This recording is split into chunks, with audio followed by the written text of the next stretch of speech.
May 5th, 2017. The results are in for the local elections, and it's a disaster for Labour. Nationally, the Tories won 563 seats and took control of 11 councils. Labour lost 382 seats and control of 7 councils, including Derbyshire. Stephen Bush wrote of the Tories' result, "This is the kind of local election performance you associate with an opposition party heading towards a big general election victory, not a government 7 years into its term of office having made big cuts every year." The Labour Party had been in a state of civil war for more than a year and looked chaotic to even a casual observer. Many people still don't know what the party under Jeremy really stands for. It has struggled to communicate its ideas to the general public. It's difficult for Labour to campaign on anything radical on a local level whilst the Tories are still in power. Each year, central government gives councils less money to work with. The councils are then forced to make cuts to their services. People then take out their frustrations with Labour-led councils by voting for the Tories, the party responsible for their frustration in the first place. Jyoti Wilkinson didn't win in the Alport and Derwent ward. However, when looking back on the result, he recalled, "I got the second biggest vote increase in the county for standing on a really environmentalist platform. In Belper, I absolutely hammered them." Jyoti recalled the horror of being at the count on election night. "I remember that point when we realised we had lost the council, and how that would impact the county, that people would suffer as a result." Cuts to schools, the closing of libraries, domestic abuse shelters and hospitals are now guaranteed, and hundreds of people will lose their jobs.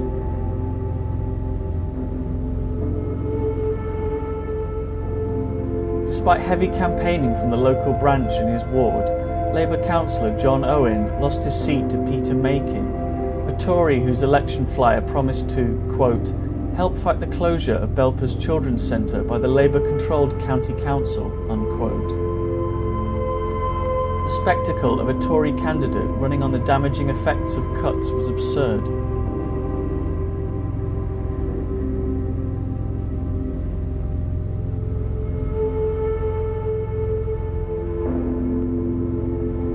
The left vote was split once again between Labour and the Green Party in John's seat and many others. The Green Party did not win anything, and yet they always insist on standing candidates. Some members of the Belper Labour branch had approached the Greens about standing down, and in exchange they would adopt their policies on the environment, but they refused. Under New Labour, the Green Party had been the left-wing protest vote, but now that Labour has a left-wing leader, the purpose of the Greens' continued existence is somewhat unclear. If the Greens really cared about the environment, they would not have stood candidates in a tight race where one party categorically does not believe in climate change, with David Cameron referring to it as the green crap in 2013.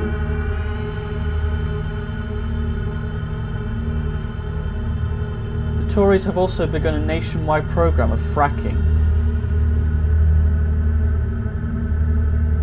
and with full control of the council, Derbyshire will be no exception.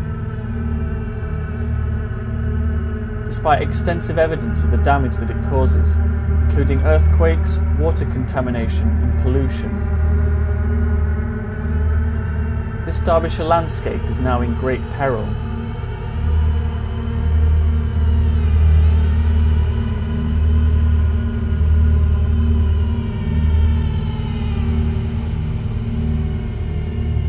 And now we must come to terms with the full implications of all of this. Part of political struggle is the melancholy of setbacks, defeats and failures.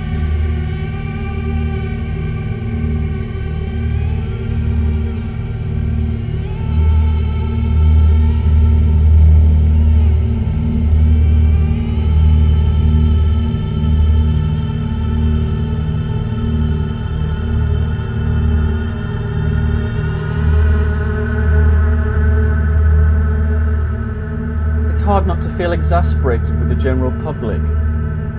You want to have empathy for them, for their situation and their state of mind, but this is hard when they vote as they do. You have chosen the party determined to privatise the NHS and to enrich themselves. Why would you do this, you idiots? I know this isn't rational or reasonable, but politics can make you very emotional. People still don't feel they can effectively change anything or that their voices matter. Mark Fisher has written about how people are trained to unconsciously believe that the ruling class simply knows what's best. However corrupt or incompetent they appear, they must possess secret powers of brilliance in order to have attained their position in the first place.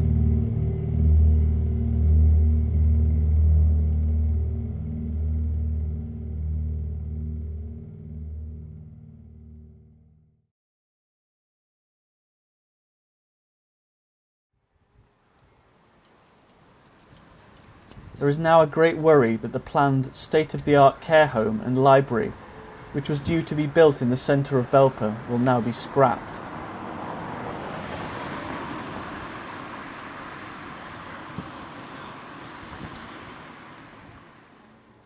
As I came to this area to film, I was struck by the absurdity of this fragment of bunting.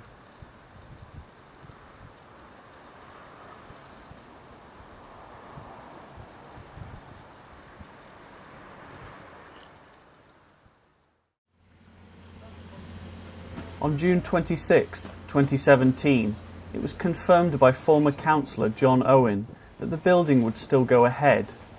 Under the Tory-controlled council, the library and care home will now be run by a private company and will operate through PFI, the Private Finance Initiative, meaning it won't make any money for the council.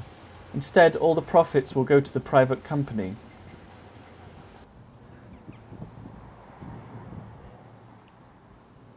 Those of us in the local Labour branch must now come to terms with the fact that it will not be what it could have been.